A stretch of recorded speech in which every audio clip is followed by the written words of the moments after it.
ধ্রুপদ রাজার পুত্র ধৃষ্টদ্যুম্ন এবং কন্যা দ্রৌপদীর কেন জন্ম হলো বা কী কারণে জন্ম হলো সেই কথার আলোচনা করতে গিয়ে এক ব্রাহ্মণ যখন পাণ্ডুপুত্র বা পঞ্চ পাণ্ডবের কাছে কৃষ্ণা এবং ধৃষ্টদ্যুম্নর জন্মর যে কারণ সে কারণটি উল্লেখ করলেন, যেটা মহাভারতে বর্ণিত আছে। মহাভারতের পৃষ্ঠা থেকে সেটা তুলে ধরা হলো। পূর্বকালে দ্রোণ এবং ধ্রুপদ এরা দুইজনে বন্ধু ছিল। দুইজনের বন্ধুত্বের বন্ধনে ছিল এক অবিচ্ছেদ্য বন্ধন, কিন্তু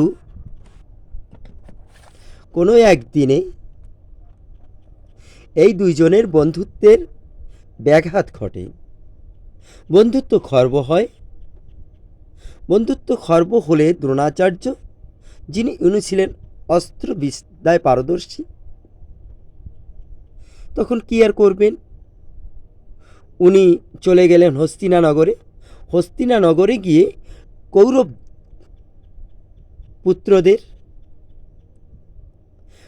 পুত্রদের অস্ত্র শিক্ষার দায়িত্ব নিলেন।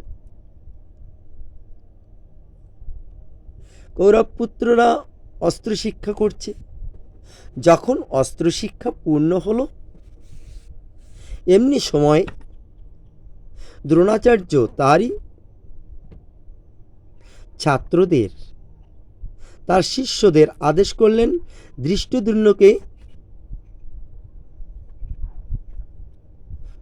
পাঞ্চাল রাজ্য থেকে বেঁধে হস্তিনানগরে নিয়ে আসার জন্য। গুরুর আদেশ শিরোধার্য করি দ্রোণাচার্যের একান্ত অনুগত শিষ্য অর্জুন চলে গেলেন পাঞ্চাল নগরে। পাঞ্চাল নগরে গিয়ে ধ্রুপদ রাজাকে হাতে পায়ে বেঁধে নিয়ে আসলেন হস্তিনানগরে।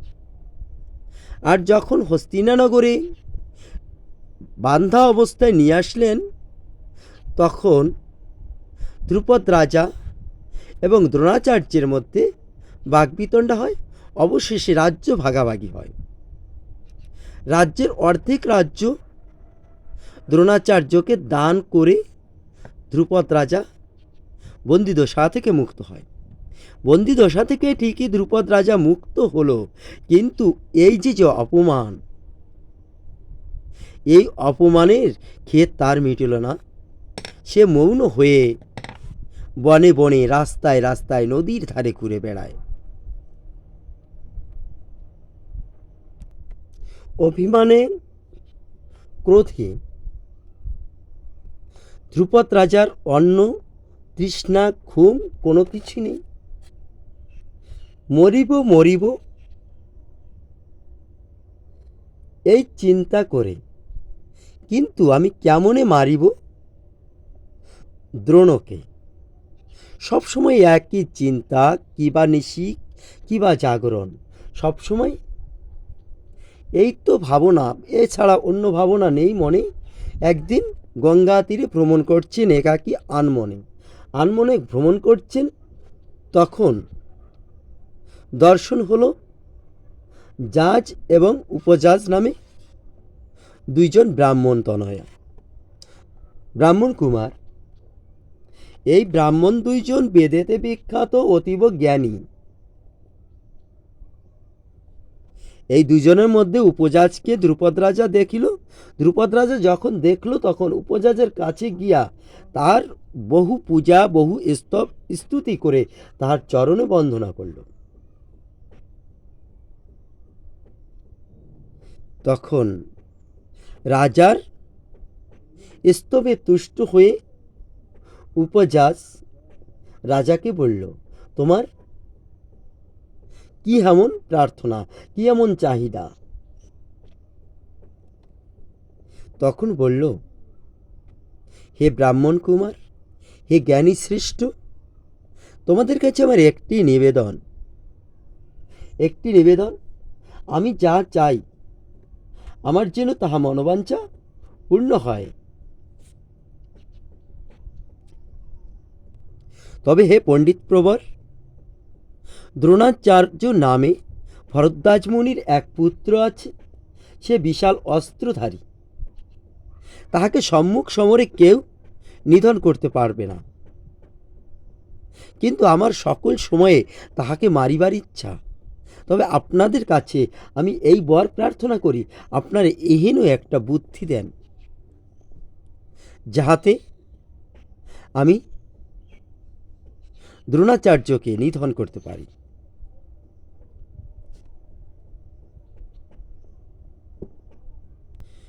আপনারা আমাকে এমন একটা যুক্তি দিন বা এমন একটা যজ্ঞ করার উপদেশ দিন, যে যজ্ঞ করলে সেখান থেকে এমন কেউ আসুক যার দ্বারা ওই দ্রোণ নিধন হয়।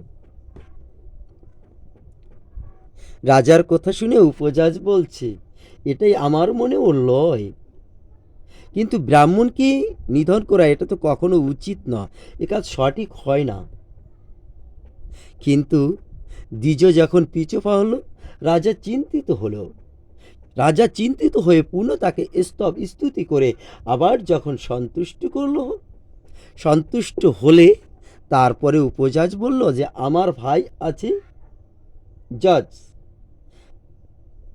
আমার ভাই, আমার জ্যেষ্ঠ ভাই জজ, সে পরম তপস্বী, পরম জ্ঞানী, পরম সিদ্ধাচারী, পরম পণ্ডিত।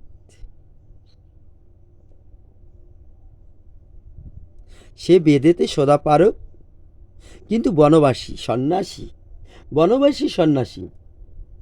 তুমি যাও হে রাজন, তাহার নিকট প্রার্থনা করো, তোমার প্রার্থনা বা মনোবাসনা পূর্ণ হবে।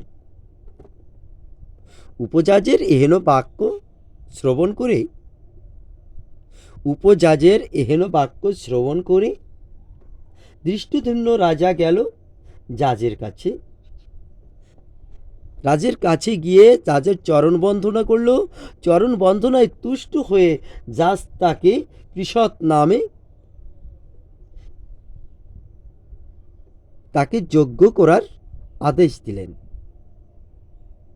যখন যজ্ঞ আরম্ভ হইল, তবে পৃষৎ কুমার তখন যজ্ঞ করার আদেশ দিল রানী সহ। দৃষ্টদ্যুম্ন রাজা, রানী সহ দৃষ্টদ্যুম্ন রাজা ব্রত আরম্ভ হইল। যজ্ঞ হলো, যজ্ঞ পূর্ণ হলো, যজ্ঞ থেকে একটা সন্তান জন্ম নিল। সন্তান হইল অগ্নিবীর, হাতে ধনুস্বর, অঙ্গেতে কবচ এবং মাথায় টোপর এবং হাতে খড়গ। দেখিতে লোকে ভয় পায়।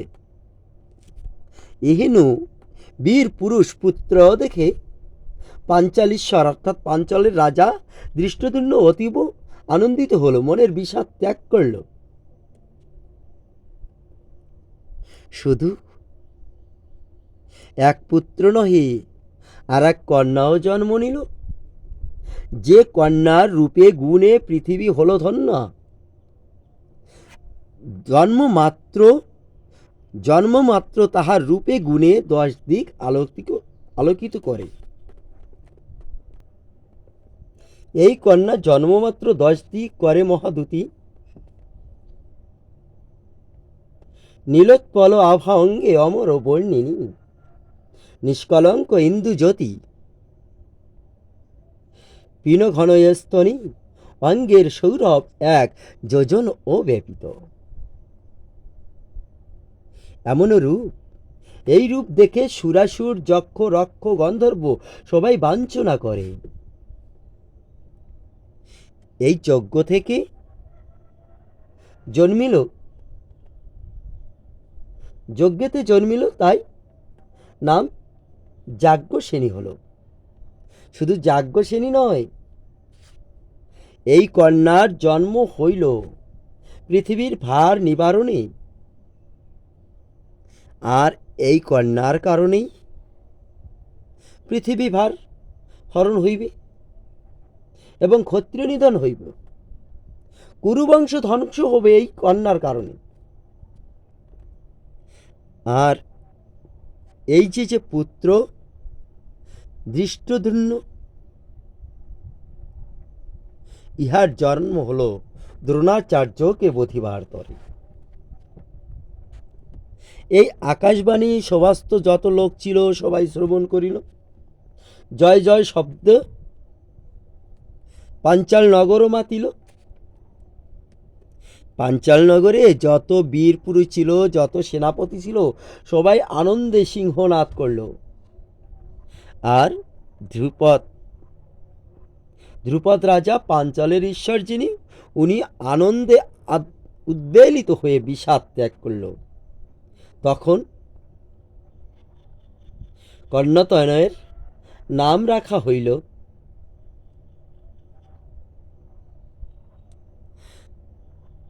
ছেলের নাম রাখা হইল দৃষ্টদ্যুম্ন। দৃষ্টদ্যুম্ন বলিয়া সবাই ডাকে। এবং এই যে মেয়ে অতীব রূপবতী, কৃষ্ণকায় শরীর, যার জন্য নাম রাখা হলো কৃষ্ণা। কিন্তু নাম তো ধ্রুপদ রাজের কন্যা। ধ্রুপদ রাজার নাম অনুসারে নাম রাখা হলো দ্রৌপদী বা যাজ্ঞসেনী। যাজ্ঞসেনী হলো মানে যজ্ঞ থেকে জন্মিল, তাই নাম রাখে যাজ্ঞসেনী। আর এই পুত্রকন্যার জন্মই হলো পৃথিবীর ভারহরণ আর কুরুবংশ ধ্বংসের কারণ। শুধু কুরুবংশ ধ্বংস হলে তো হবে না, কুরুবংশ ধ্বংস হওয়ার পূর্বে দ্রোণাচার্য ধ্বংস হওয়ার প্রয়োজন আছে। তাই দ্রোণাচার্যকে বধিবার তরে জন্ম নিল দৃষ্টদ্যুম্ন এই যজ্ঞের অভিতরে। হরে কৃষ্ণ।